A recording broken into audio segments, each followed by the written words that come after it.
Hello, everybody. Good afternoon, good evening, wherever you are. My name is David Leichner. I'm the CMO here at SQream. And I've got with me today Arnon Shimoni, who's our product marketing manager, and Galit Elad, who's the product manager here at SQream. And today's webinar is entitled, What does the future hold in store for data warehouses? So we have a very, very interesting session today. I'd appreciate if you would please raise your hands just so I know that you're able to hear me, if that's okay.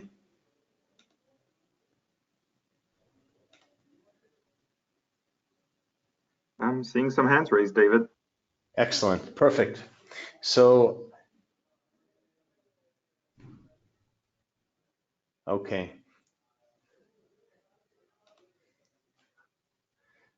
So Arnon, just one thing, you need to make we're only seeing your screen halfway. Everybody only sees it halfway? Just to clear that up. Can you raise your hands if you see it? Okay, perfect, thank you. Wait, let me reshare. Perfect. Okay, so while he's doing that, just a few housekeeping notes. So first of all, as I mentioned, the name of the presentation is What Does the Future Hold in Store for Data Warehouses? Now we can see the full screen. Thank you very much. We will be taking questions at the end of the session. So please, if you have any questions, and I noticed that somebody already wrote to me a question about the online link. The question was, hello, how are you today? Will you be having, after you finish the webinar, can I replay this download or web online link? And the answer is yes. We will be sending out an online link. And so that if you miss any part of this, the presentation, you'll be able to hear it following. It'll be up by tomorrow on our website. So as long as everyone can hear us okay, and we know that the questions are at the end, and you see how to use the question board to ask your questions, which I see that Kim has, and also Wan Hee, who's already writing in a question as well, and this is something we'll take at the end. I'd like to turn over to Arnon, who will start the presentation. Thank you, Arnon. All right, thanks. Hello, everyone. Nice turnout today. Happy to see a lot of people interested in the future of data warehouses. But before we actually talk about the future of data warehouses, I think we have to talk about the past of data warehouses. So our agenda today is going to be a short foray into the history of data warehouses. We're going to see how they developed in the era of exponentially growing data. So that typically refers to the beginning of the 2000s. And we'll be looking at the future of data warehousing and the way we see it and the way that what we've identified as key to the development of data warehousing. So I want to talk about the emergence of the data warehouse. So relational databases started appearing around the mid-70s, but they really rose to prominence in the 80s. And there were a lot of different relational databases: Datacom, ABADI, Ingress, Oracle, Fourth Dimension, Introvase, Foxborough. There are so many, and there are so many more that that I don't even remember anymore. These are just the ones that I sort of remember. There are so many more, and they rose to prominence because they were really good at what they did. They enabled enterprises, companies, people to record data, record what was going on in the company, and it really provided a kind of record, but also reporting and analysis. And it was so popular that it ended up being used for a lot of reporting and analysis as the system grew in popularity and got deployed in more places. So this growing appetite really overwhelmed these OLTP databases. And I say OLTP, I mean transactional databases. You have to remember that these databases were not designed for analytics. They were designed to record what was happening and the daily records of the business. So this desire to see reports and to see dashboards and to see what was going on with a company kind of overwhelmed these systems, but not just the systems, the IT people who were managing these systems as well. But this is how the data warehouse was born. The data warehouse was really designed to offload analytics to a separate database. So what a lot of these companies said was, we don't want to have the same system for both analytics and keeping the record of what's happening, because we're afraid that the analytics people will kind of screw things up for us. So the separate data warehouse was born to really allow fast access to analytics without interfering with the day-to-day recording of the OLTP database. So we're looking at around 1985, and we have this split between the legacy OLTP database and the OLAP and data warehouse for analytics. So throughout this presentation, we're going to be talking about data warehouses. For the most part, we're talking about data warehouses for analytics. There are additional types of data warehouse that are more OLTP style, but we're not going to be talking about them as much. So an OLTP database is really designed for rapid storage and retrieval of small sets of data. What that means is, for example, you have a list of employees and you want to update one of the employees' address, or you want to update their monthly salary, or you want to record, a specific transaction that happens in a bank. So this is like prime example of OLTP style databases. They organized the data in tables, and the access was via the well-known SQL, the structured query language, which you all know, and I'm assuming you love it as well, because we all do. And it was really designed to handle these kind of quick real-time activities of inserting some rows, changing some rows, updating, and so on. The analysis that was possible on these systems was quite simple. It was mostly static reporting. These new data warehouses for analytics that showed up were mostly repurposed OLTP databases, but they were separated. And they had some optimizations that made them better for analytics. So they were designed to store and process historical data from multiple sources, like mainframes. They made data loading a little bit easier. They made running reports a little bit easier. They were more optimized for loading and integrating the data. And they were designed for more diagnostic kinds of analysis. What did we actually gain from this split between OLTP and OLAP and data warehousing? We've relieved the OLTP of the big requirement for analytics. So instead of having this burden for reporting on the OLTP, we now put it on the OLAP and data warehouse. So that means reporting is now a lot more business friendly. You have more reports available, and you have much richer insights available because you have sort of unrestricted access to the data. So this is all fantastic. And let's talk about what doesn't work for 1985's data warehouse. So really getting data into these data warehouses was kind of slow and really problematic, because you didn't want the system to be loaded throughout the day. You would schedule these things for off-peak hours. You would do it once a day, you would do it in the night. And what that taught a lot of DBAs and a lot of people using these systems is you have to expect a really high latency from the moment the data is actually generated or created to when you can actually analyze it, because you have this process going out through the night. So the reports you have are I won't say stale, but they're usually over 24 hours old. Galit, do you want to, Galit, you're a product manager. You've been working for Oracle for a really long time. Do you want to talk maybe a little bit about what it means to plan for these things and what this kind of latency means for people doing analysis? Well, I can elaborate a bit, because basically we have a new software engineers for ETL processing. So we have a very huge companies such as Informatica and DataStage, which their best practice was to do ETL to those data warehouses. And we have a lot of transformation that we had to do, and all that took time. So we had to create a different set of indexes and a different set of partitions, and we had to maintain all that. And we had staging area that used for all this transformation, and all that stuff took time. So basically we had between, let's say, hours to even sometime a day. Sometimes there were companies that just replicated the entire data warehouse, the OLTP for just reporting at night. So they had the OLTP for ongoing, and they had the replication, the full replication of the OLTP every night, just so they can run historical and analytical information on that data? I think, thank you, Gali. I think one of the most interesting things about this is that you really had to plan for extreme peaks. A lot of these systems were really tightly coupled. You would have the same, you would have like a single machine, for example, a TERADATA machine, an appliance really, that would have very tightly coupled storage and compute.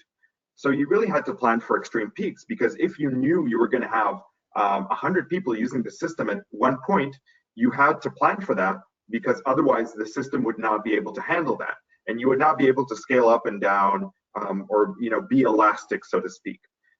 This also meant that capacity ran out rather quickly. You'll see what this means in just a minute when we get to the actual scaling of this. But when capacity ran out, performance would get impacted very, very severely. All of that, coupled with the lots of training and this really tough certification you had to go through to use these machines, meant that they were less than ideal for actual business reporting. They were really new and they were really advanced for the time, but it wasn't what we know today as analytics and reporting. Our lives are so much easier today compared to 1985's data warehouse. Our main takeaway from this is the data warehousing of 1985 really had demands and requirements that the OLTP databases on which these were built were not designed for. We took OLTP databases and we kind of repurposed them and we optimized them a little bit, but on the whole, they were still underlying OLTP databases. So we're going 1 year back a little bit actually to 1984, and this is one of the first MPP databases on the market. This is the TERADATA DBC 1012. It's a really unattractive looking box, I have to admit. And you look at the other servers from the 80s, there were some nicer looking boxes, but this was quite a revolutionary device. And it had one of the first MPP architectures in which you had separate databases, separate like autonomous databases connected with a very fast interconnect, which Teradata called YNet. And this is one of the first MPP databases. So that kind of brings us into the 90s with the snazzy backgrounds that we have here. And we're actually in the MPP age. So as data grows and the workloads grow and the data warehouse can no longer keep up, we have the MPPs coming along. And when I say can't keep up, it's not that you can't keep expanding them, it's that it has a diminishing return. You have to add more and more of these servers and sometimes appliances, and it gets really expensive. And the benefit that you're getting from these really complicated systems does not justify the cost anymore. So with the MPPs coming in, enterprises can now collect and integrate and look at so much more data than before. But the complexity is also exponentially more. It takes so much time to set up the system and properly distribute it and arrange it that when you actually get down to running the query, you've spent like weeks and sometimes months on preparing it. And that meant that scaling it was also really, really hard. And there are actually two kinds of MPPs, which we'll talk about. The first one is what we call the shared disk architecture. In these databases, all the data is shared by all of the nodes. So even if you have 100 nodes of this database product, all of these 100 nodes can see the same data, and they're operating on the same data. In contrast, you have this kind of shared nothing architecture where each node has its own subset of data of which it's responsible for. That's more common with the Hadoop kind of world that we have today. And each of these has its own benefits and its own drawbacks. With the shared disk architecture, you have a really simple management because everything is in a centralized location. However, you do have a trade-off with performance because you have to get data out of the disks and into the compute nodes. And sometimes that's a really big bottleneck, and it becomes a big impact on performance, especially when you think about the kind of networking that you had available in the 90s and early 2000s. You didn't have 40 gig Ethernet, you didn't have 100 gig Ethernet, you didn't have fiber channel as much, and drives were slow. You would have magnetic drives, sometimes even tape drives, and these were really, really slow. But what's interesting to notice is that the data and compute are mostly decoupled. If you need more compute, you add more compute nodes. If you need more storage, you add more storage. You don't have to grow them together. In contrast, the shared nothing architecture, which we saw, has data and compute tightly coupled. It tends to avoid the bottleneck that you have between the storage and the compute. So that means performance used to be a lot better, but managing it used to be quite complex. You have to distribute the data, you have to partition it, and you have to do it very, very carefully. Resizing the system when you actually want to grow requires redistributing and re-replicating the data, which I don't know if any of you have done that. It's quite a hassle. It's quite scary, and when you actually get down to it, it's terrifying. The key takeaway we have from this slide is that parallelism is a critical tool to addressing scale and scaling effectively for performance, which is not written down, but I think it's important to understand. The complexity of all of these different architectures created a lot of new problems that didn't exist beforehand. And Galit, I think you can talk a lot about these complexities as we move into the next slide. Okay, I will, but just if you can go back just for a second. Yeah, sure. I want to say that first, just to give an example, so shared disk architecture is something that Oracle Real Application Cluster did in the 90s, and shared nothing architecture is just like the TERADATA Arnon showed a few minutes ago. I want to emphasize, though, that in those two architectures, the main key was the parallelism that we mentioned, but maybe it's not noticeable because, for example, this something that came really in a very effective way in that time was partitioning. We entered partition in both shared nothing and distributed solutions. In distributed, of course, we had to distribute the data with those partitions. In shared nothing, it was just to create a smaller chunks of data, so we can scan a smaller chunk of data each time. We can scan multiple chunks of data in the same time. But the parallelism was a main key, and shared nothing helped to parallelize it all. So maybe we gain the advantage of parallelizing also the storage, but like Arnon said, this coupling of the storage and the compute has its price. So let's continue on, please. So when we are talking about MPP in a distributed solution, and I'm talking specifically about distributed solution, we face some challenges. One very popular challenge is the cup theory that basically said that if you have a shared nothing distributed solution architecture and everything works well, then potentially you don't have to choose between anything. But if you have a partition tolerance, you have a problem with your network, something went wrong and you are losing messages, then you will find yourself between have to choose with a very hard to choose trade-off between consistency and availability. Consistency basically means that all the nodes in the cluster in the shared nothing architecture see the same data in the same shape, so everyone see the exact same data. And availability means that if one node is down, the others keep on working as usual. So you won't lose availability of your cluster or of your database if one node went down. So if the network is fine and everything is just working well, then you don't have a problem, potentially. I'm going to argue about that in a minute. But if you have a problem, then you have to choose. You either have to choose between the consistency, so you might lose availability in some nodes, but those who are available will always see the exact data. Or you will have to choose availability, but then those who are available might not see the most accurate and most updated data, and so you might see some data which is not up to date anymore. Yeah. And that presents its own problem, right? Because if you're asking your database a question, you expect it to give you back the correct answer. You don't want intermediate data or out of date information, right? Exactly. But then, as I said, I want to argue about that. And if you don't mind, I want to replace, just in your head, replace the P instead of partition tolerance, replace it in performance. Let's go ahead, Arnon, if you don't mind. Yep, absolutely.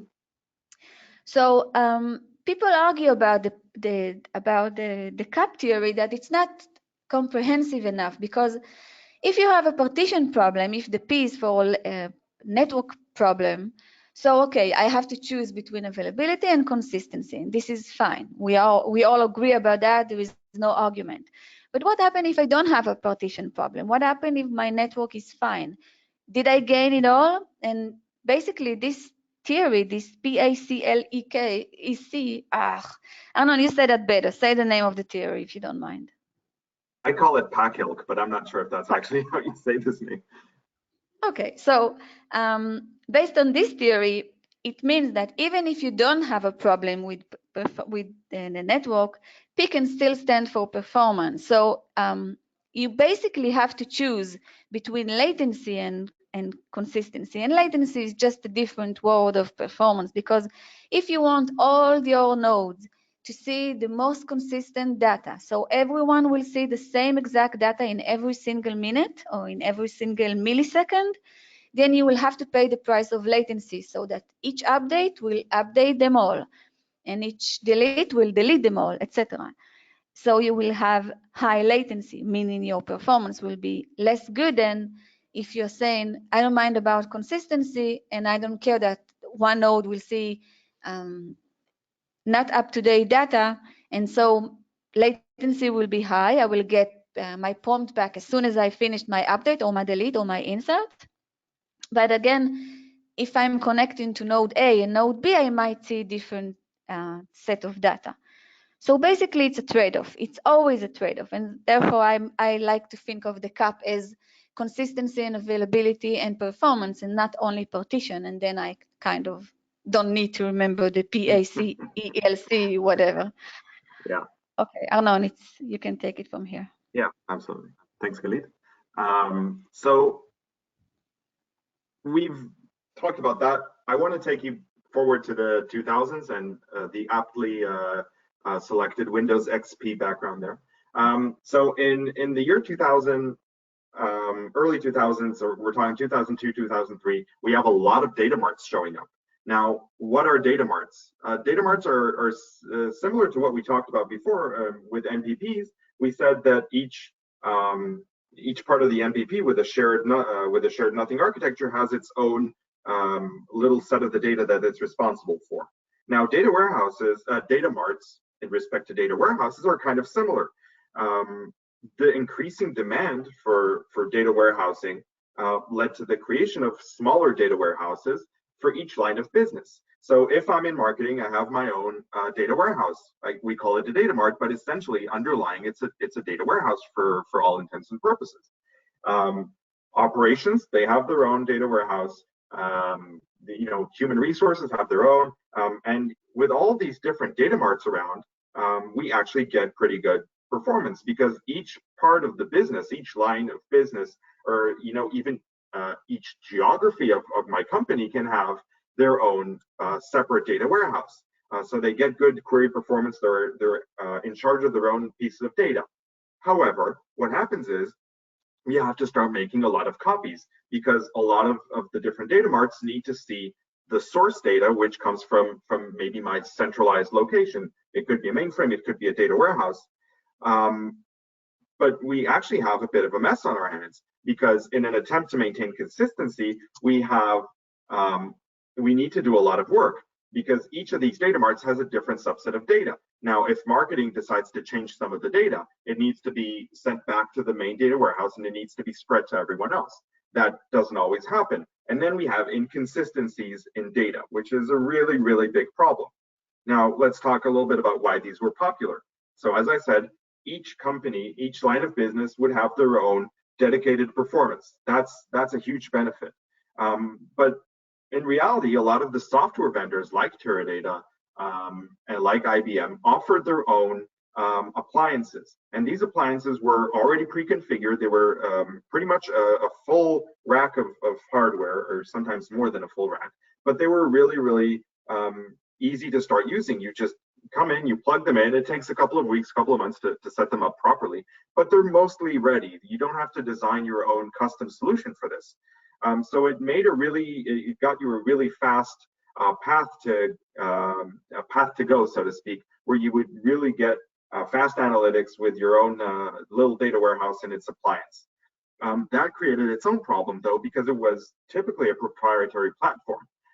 these proprietary platforms made getting off them really, really difficult. You had a lot of vendor lock-in. You also really had little to no flexibility around configuring the ratio of storage and compute. So if at some point you had, 50, 100 people joining your company and you want to add more concurrency, you can't really do that very easily because you have an appliance. Let's say you need more storage, which we'll see is a problem in a minute. You also could not scale that very well. The situation for scaling these data marts and the data warehouses also was typically to rip everything out. You would come, you would rip out the entire system and you would put a new one in place. Now, I don't know if any of you have ever done that. It's super scary. It's really disruptive.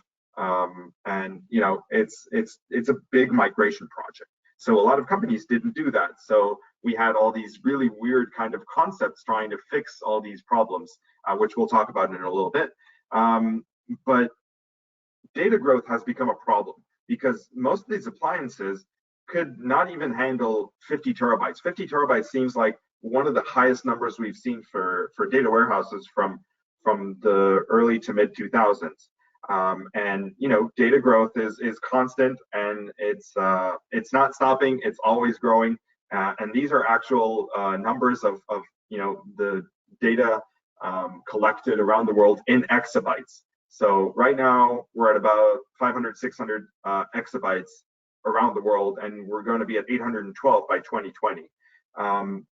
So going back to the data warehouses, you understand that data is growing. And if you don't plan for this data growth, you're stuck with a really old, not up-to-date data warehouse. And when enterprises reached this limit, they had to pretty much rip out this data warehouse and put a new one in, which, as I mentioned, is complicated and it's disruptive.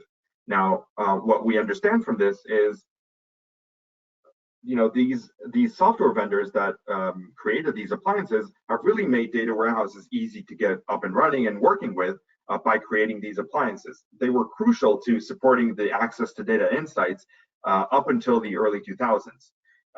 But what we understand that we should take away from this is we should make an effort to prevent these fragmented silos, because you saw all these data marts and all the problems that we had with these data marts, and all this data inconsistency that these data marts caused are a really, really big drain on resources, time, effort, and even the reality of data. Because if you have data that is inconsistent and unreliable, then you're not going to rely on it. It's as simple as that. So we're at around 2005, and Hadoop marches in like the elephant that it is. Now, Hadoop was really designed to collect a large amount of varying data in what is now known as a data lake. It wasn't known as a data lake back then.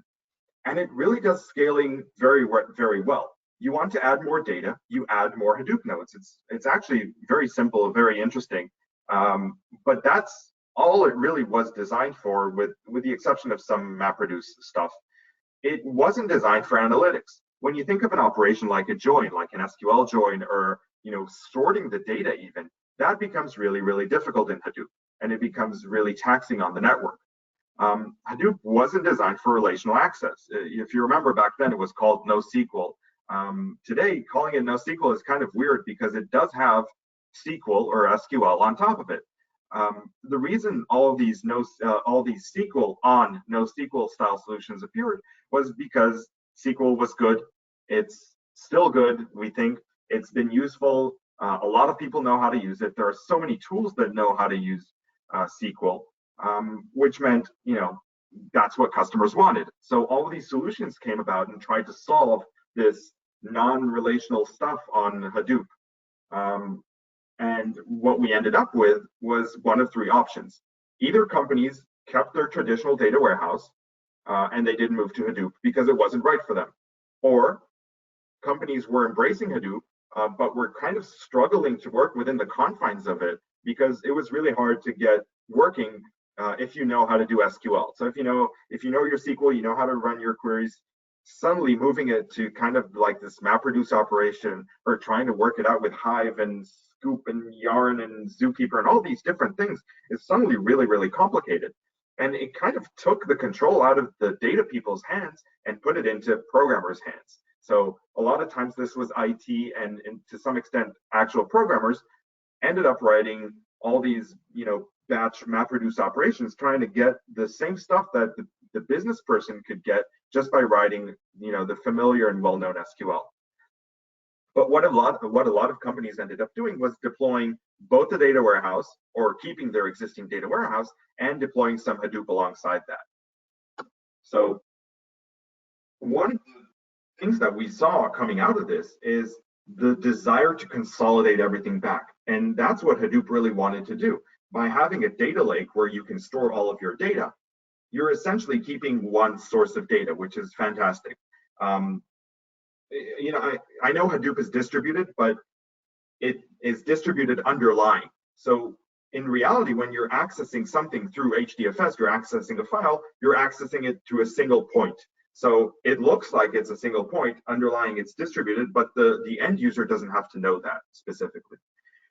This trend of consolidating the data marts back started because of the huge problems that they created. This whole unreliable data, inconsistent data, old data, fresh data, all this was such a mess to handle. So the common trend today is to consolidate it. So Hadoop and cloud and elastic storage are the big enablers of this.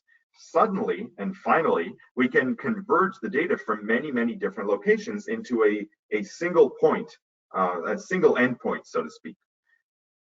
So the BI tools that you have can now connect to a single endpoint, but it's kind of an illusion because underlying, behind the scenes, the administrative complexity of these tools is severely increased actually, because I said there's Yarn and there's Zookeeper and there's Hive and there's Hadoop and there's HDFS and there's so many different tools and so many different applications that you have to suddenly learn how to use. That it's kind of like an illusion. You think it's just a single endpoint, but it's not. It's really, really difficult to manage and maintain. So now that was the past. Now let's look into the future. So as you see here, there are a lot of different databases. There are a lot of different applications. And there's more than this. This is from the 2018, this image here on the side is from the 2018 Big Data Landscape. This is a crop, it's a tiny part of it. And this doesn't even mention half of the databases in existence today. There are hundreds and hundreds of databases, each with their own, really good use cases and some less good use cases. Each database has its own benefits and drawbacks. But what we do see is the emergence of affordable high throughput devices. And these can really offset the IO bottleneck and enable consolidation. So if you remember, when we looked at data warehouses in the past, we would say, for the shared disk architecture, for example, we had real trouble with those solutions because the underlying technology could not support that. We had slow disks that were either magnetic platter or magnetic tape in some cases. We had slow network. Our processors had a very limited memory bandwidth. So with all these new devices that we see today, and I'm talking, enhanced networking, so fiber channel and 100 gig Ethernet and InfiniBand on one hand, and we have FPGAs on the other hand, and GPUs and IBM Power 9 with FPGA enabled parts of the processor. There are so many new technologies that are they're not just tech demos, they're actually being embraced around the world. And they can really help offset that IO bottleneck, which will enable consolidation. The advances in compute, so some of that is FPGA, some of that is GPU, some of that is new generations of processors, mean that data warehouses can actually be small again. When you think about the amount of power you have in a modern GPU-enabled server for our purposes, it's really, really amazing. One of these, a single server can replace a full rack of Oracle or Teradata or IBM Netezza even, which is FPGA enabled. And that's pretty incredible. And we're also seeing cloud computing take off because of the on-demand scaling. The same is also true for virtualized environments, stuff running on VMware and so on. The fact that you can scale up and scale down your instances and dynamically allocate resources is a major, major enabler of this consolidation that we talked about, which is also a common trend. So I'm going to talk about how we see things and how we do things and how we enable this now. So how do we handle this decoupling?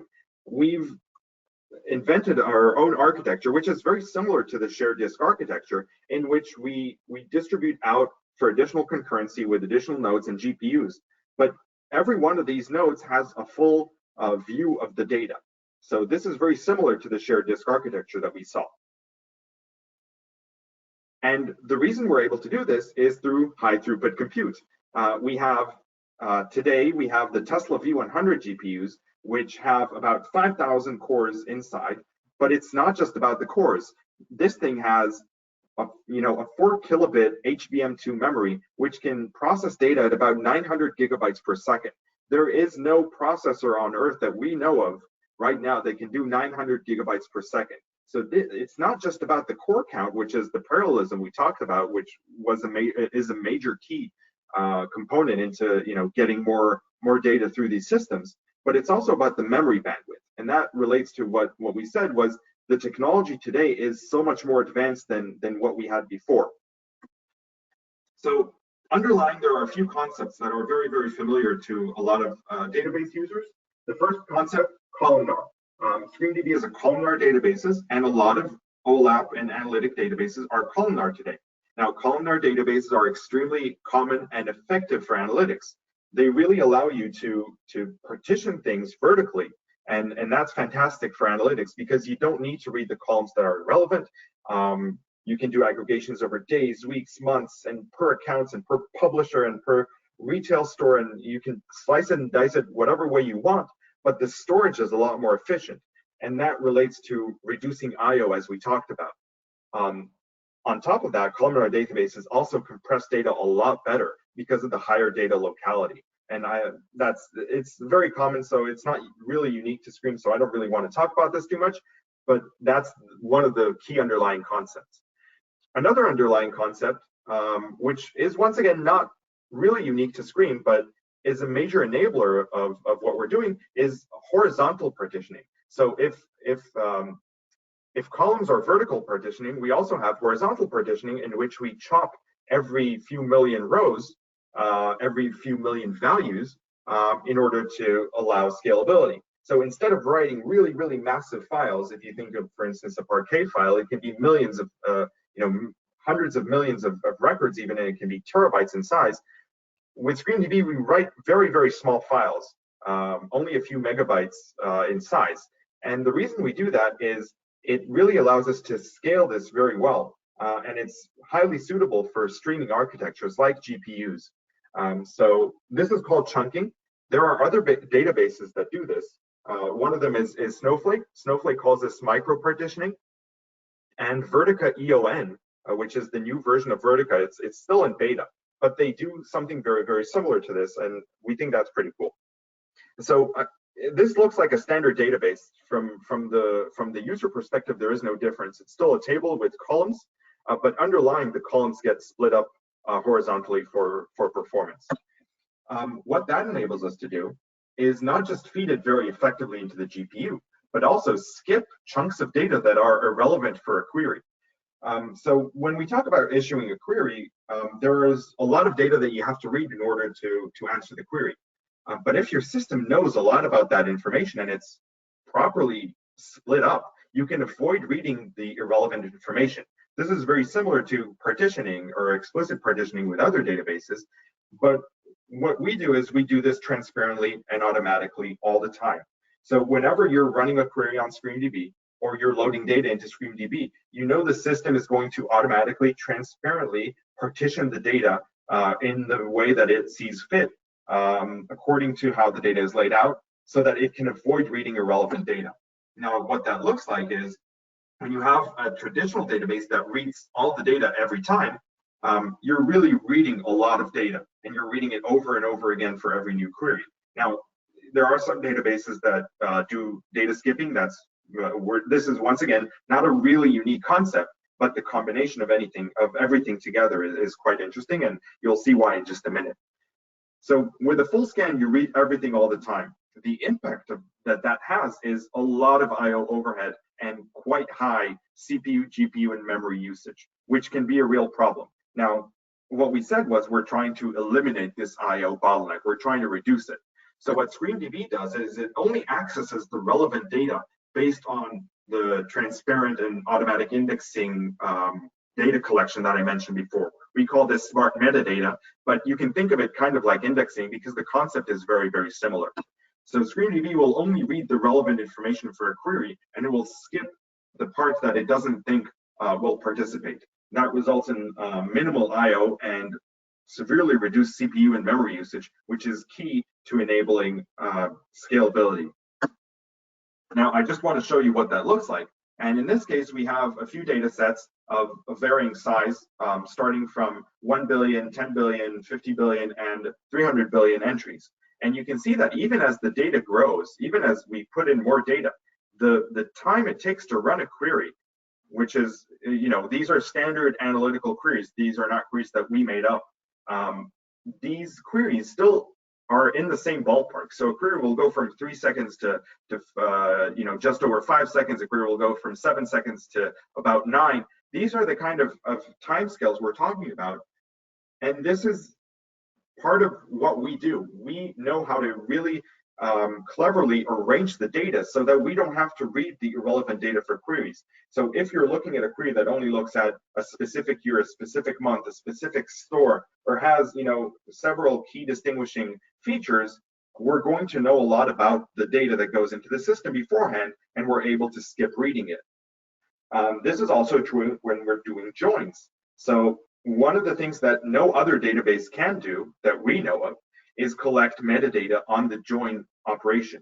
So if you're joining two tables and the join operation cuts down on some of this data, the system will know which parts it has to read further and which parts participate in this query, and it will just remove irrelevant bits, which really means we can scale a lot better than other solutions, especially when it comes to multi-table joins, group bys, aggregates, ordering the query, doing distinct operations. SQream DB is really, really efficient for that. The last concept before we wrap this part up is raw data versus compressed data. And this is something that high throughput compute devices like the GPU allows us to do that we would not be able to do otherwise. With SQream DB, we use the GPU to always compress the data. So I mentioned when the data comes in, we collect information about it, but we also compress it, which we consider it to be a free operation because it's just so instantaneous. Now, a lot of modern systems can compress data on demand. You can, load your table and then you can tell the system compress it because I don't want to, I don't want to use all this disk space for that. But it's mostly a manual operation and it's done after loading. So SQream DB actually has something called automatic adaptive compression, or AAC. What that does is it will pick the best compression scheme automatically to optimize for query performance later. So it actually doesn't really look at disk size per se, but it will figure out what the best trade-off is between compressing it down to size and reducing I/O for decompression later. And that's done automatically. It's done for all chunks. So if you have specific chunks, I mentioned it's like partitioning. So you can think of it as each partition getting a different compression scheme based on the actual data inside. And the system learns as it goes along. So it actually gets better and better with more data coming in. We typically see about 1 to 5 compression ratio, which means saving about 80% on storage. And naively speaking, we're saving about 80% on I/O. So let's just look briefly into how this looks. We call this load and go. Anand, before you jump, just to emphasize one thing which is pretty cool. In most databases, we usually have a trade-off. Everything in life is about trade-off. So we have a trade-off between ratio of compression and performance of the query. If we want the performance to be really, really good, and we want I can argue about this, what I wanted to say as well.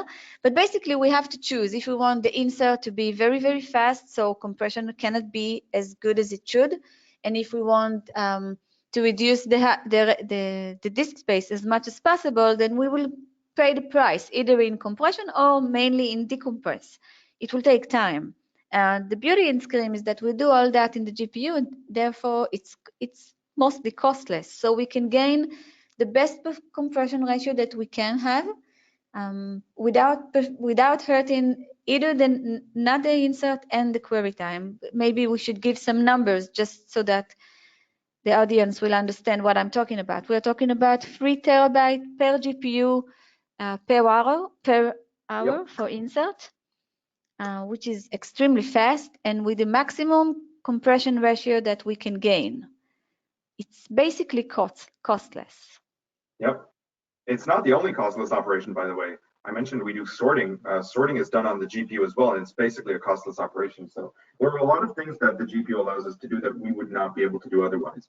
And this is incredibly efficient when we're talking about analytics, where all of these operations really come together into something unique. So let's just get into what the load and go looks like, because I think that's kind of cool.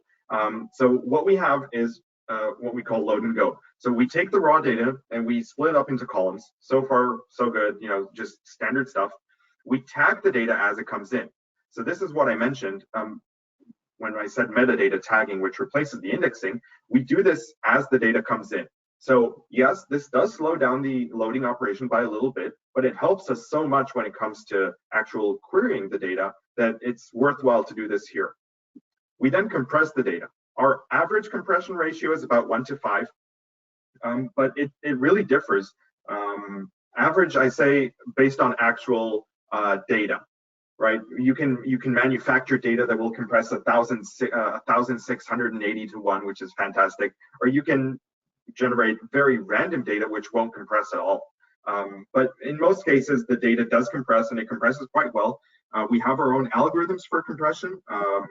Some of them are completely homegrown, but a lot of them are just standard compression algorithms that we've taken and repurposed and built them for the GPU.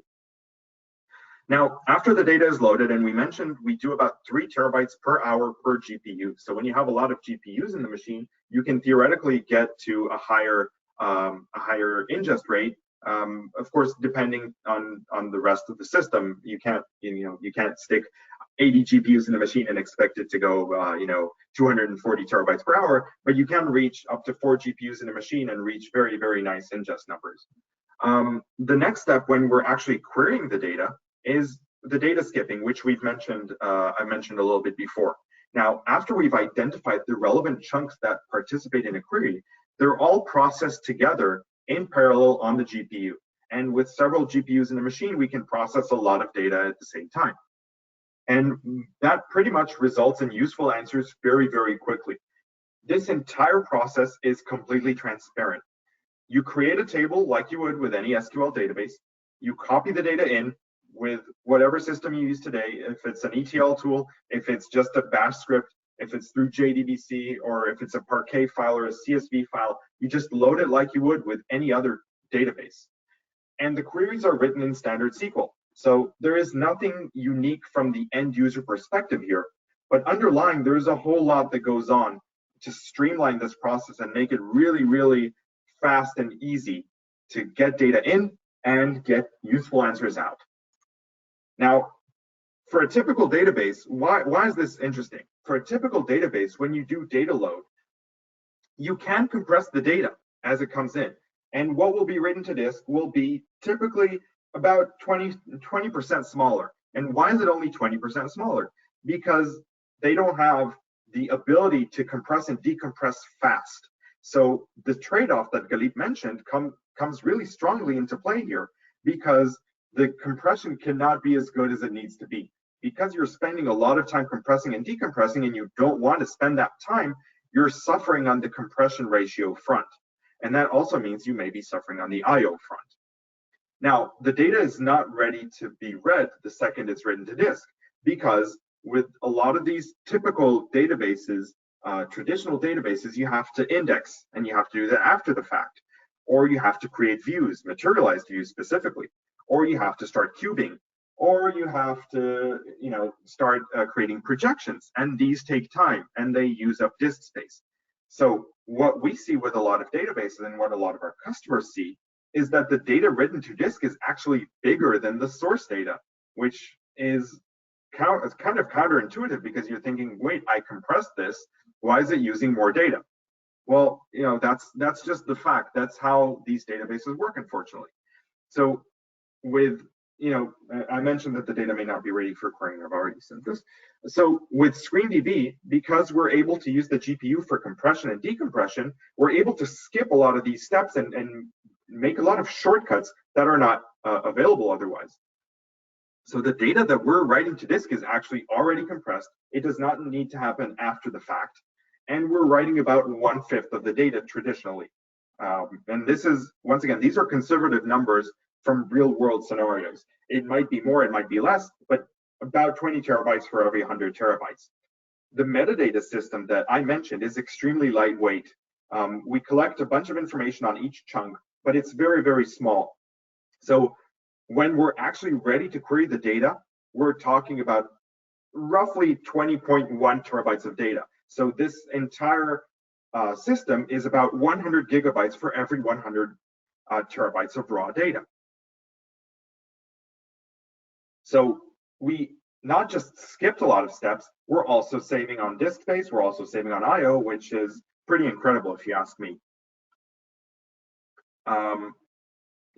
We say less data read, less I/O, faster query. That's the kind of trade-offs that we do.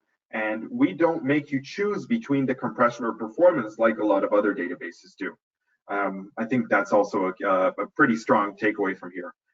We always operate on raw data. The raw data is always ready to be queried, and we pride ourselves on that. So one final thing is I want you to see how this solution kind of looks. SQream DB is an MPP. We talked about this at the beginning. You have MPP shared nothing, and you have MPP shared disk. We are similar to a shared disk, but we're not actually shared disk. We're only sharing specific storage bits of the disk. Our metadata is actually distributed. So you can have a lot of servers if you wish to have a lot of servers with concurrency for hundreds of users in a very, very small package, because a single server with a few GPUs delivers such amazing performance that it can pretty much replace a full 42U rack. And in some cases, we've actually replaced 4 and 5 racks with just a single 1U server with a few GPUs inside, plus some storage. The result is a very small footprint MPP with decoupled compute and storage. We can actually grow to support more users with more servers and more GPUs, and you can have more than 4 GPUs in a server, no problem. And when you need to grow in terms of storage, you expand the storage without expanding the compute, which also makes scaling a lot more cost efficient. Galip, do you want to add something here? Because I think you have a lot of experience with this as well. I have a lot to add, but we are running out of time and we have some questions. Okay. So maybe we should leave some time for the questions. Okay, so I can talk about SQream for hours, Okay, all right. So we don't have hours. So actually, let's go straight to the Q&A. David, okay, great. I'm right here. You can hear me? Yeah, absolutely. Excellent. So actually, One Kim, and I hope I'm pronouncing it right, had a question that came in during the presentation. The question was, wanted to know if it's a fixed compression ratio or if it's automatically defined case by case. So ratio. The system, what we have something called, as I said, adaptive automatic compression. What that does is it automatically picks the compression scheme that it thinks is best based on its experience with the data and the actual data coming in. So the compression scheme can change a few times throughout a column. So if I'm inserting, for instance, very repetitive values, the system might select what's called a dictionary compression. But if at some point the data starts to increment one by one, the system might decide to pick what's called an RLE compression or a delta compression or an RLE with delta compression, so run length encoding. So it really depends on the data. It is possible to manually define a compression scheme for a specific column if you think you know better. Our experience says we typically don't know better than the machine. We have some sort of we have a lot of different algorithms inside. Some of them are taken from the machine learning world. So it's almost like it's machine learning compression. So we typically let the system decide by itself, but it is possible to manually define this. Okay. Okay, we have another question here from Richard, who asked whether in-memory GPU databases can be used to replace data warehouse as well. I think so. For some use cases, for sure. I mentioned that some of the use cases were quite small in the past. When you're looking at an in-memory database, you have to realize that you're going to be limited by the amount of RAM that you have in a machine. So if you have, let's say you have a 1.5 terabyte machine with 1.5 terabytes of RAM, and that's about the data size you have compressed, then sure, it can replace, it can. However, I kind of feel like in-memory databases kind of tend to address this problem that we talked about in the past with a shared nothing architecture. So a lot of them try to do shared nothing because of the RAM limitations on the machine. So if I only have machines that can do 1.5 terabytes of RAM, but I need more than that, then I need to scale them out, and I need to buy more machines with more RAM, and then I have to distribute the data, and I have to partition the data. And I think that kind of plays back into this kind of problem that we try to avoid, and in that we have to redistribute and repartition the data, which is kind of a hassle, honestly.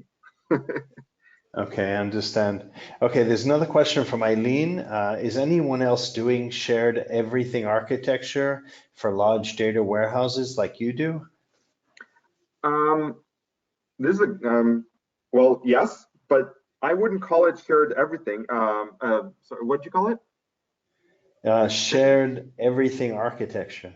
Shared everything. Yeah. So we don't share everything. We share the storage for sure. We share the access to the files, but not everything is shared. So it's kind of different. There are some other databases that do something very similar. One of them is Snowflake. So Snowflake actually has a single location on disk, which is S3, which is not a disk per se, but it's similar in our concept, so we can talk about it in the same way. So Snowflake has their single point of knowledge, which is the S3 storage, and they have the metadata, which is distributed in a very similar way to what we do. So I wouldn't call that shared everything. It's more like a shared disk in this case. Another company that is doing something like this, and I mentioned that also before, was Vertica.